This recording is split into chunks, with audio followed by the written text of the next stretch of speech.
From the streets of Limpopo to now running one of the most sought-after fashion houses in the country called Plus Fab, Ouma Tema saw a gap in the local fashion industry that didn't cater to plus-sized women. Now, fast forward to 2020, she has managed to build a lucrative business for herself, catering to a lot of people in the country. Of course, we are now in her studio, and I'm wearing one of her items, and she now joins us to tell us a bit more about herself and, of course, Plus Fab. Cool. Well, hello and welcome to Morning Live, and thank you so much for joining us. Thank you for having me. All right, you're most welcome. Now, let's start off. When you were growing up in Limpopo, did you ever imagine in your life that you would have, one of the most sought-after fashion lines in the country? Never. I've never. I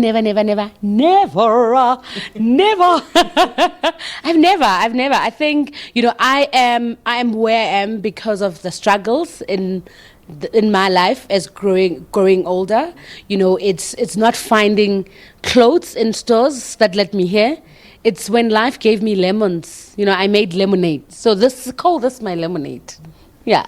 All right. When you finally identified the gap in the country that didn't cater to plus-sized women, how did you then go about with deciding what type of clothes you were going to do and why? So I always say to my team, I'm the number one client. I literally make what I want to buy, right? So I always want to make sure that whatever that we do is my truth, right? So, but when I started out, I really relied, mostly on social media. We live in a world of social media, which can propel your business to greater heights, if you really think about it. So it's just a matter of, just being who you are, being truthful to yourself. When you started out, you sold or some of your clothes from the boot of your car, the garage of your apartment. Yes. How did you then move from those humble beginnings or take us through the entrepreneurial process of moving from that to where you are now? Oh, it's a great question. I've never really, gotten an opportunity to even speak about it in retrospect. So we kind of launched our business and we said, okay, fine, this is who we are. Please buy from us, right? So we had a little collection and we're actually turning 9 years next month on the 21st of March. We'll be turning 9 years in the business. So what we did is we were just relying really on word of mouth. I will literally stop you at the garage. I'll stop you at the robot. I'll stop you at the bus station. I'll stop you everywhere just to tell you about my business. And I'm like, no, let me send you pictures. Let's do that. And then, one client leads to another. And one of the things that I've learned earlier on in business is that turnover is not profit. If you want to grow, you need to make use of that turnover to propel, greater things in your business and grow. And I'm so glad to even have, one of the staff members that we worked from the garage together still with me. So it's just like we have always understood exactly why Plus Fab needed to exist.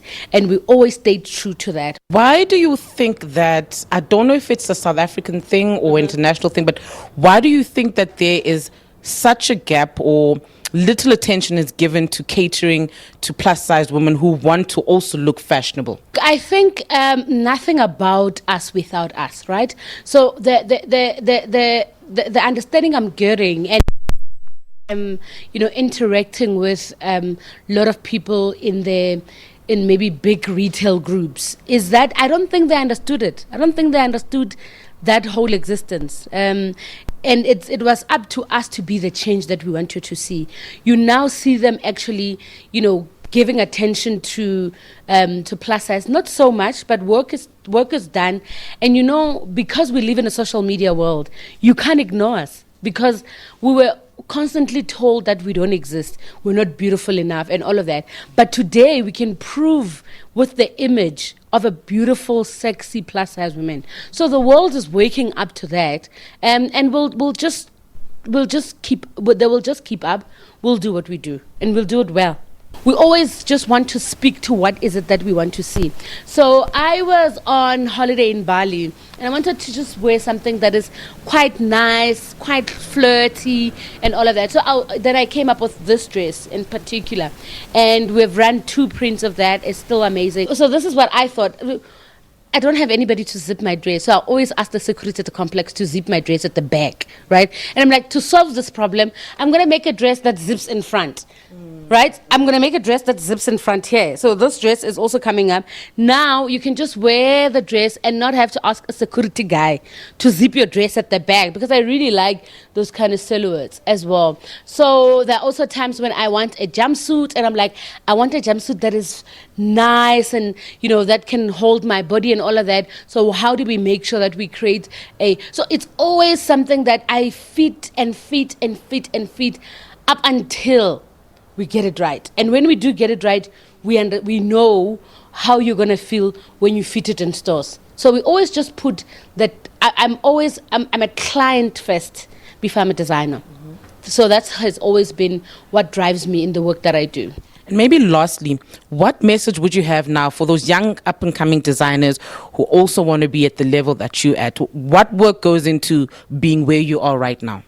It is not rosy. It is frustrating. It requires lots and lots of love of what you do. The biggest thing about something that you love, it tests you the most.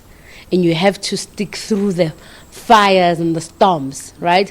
But one thing I've learned is that if you love something, even those storms and the fires will not be enough to tear you. So you must always know exactly if this is what you want to do. All right. Well, it's been a pleasure talking to you. So bubbly. Thank you so much for joining us on Morning Live. Thank you so much. Thank you so much. I appreciate it. You're most welcome.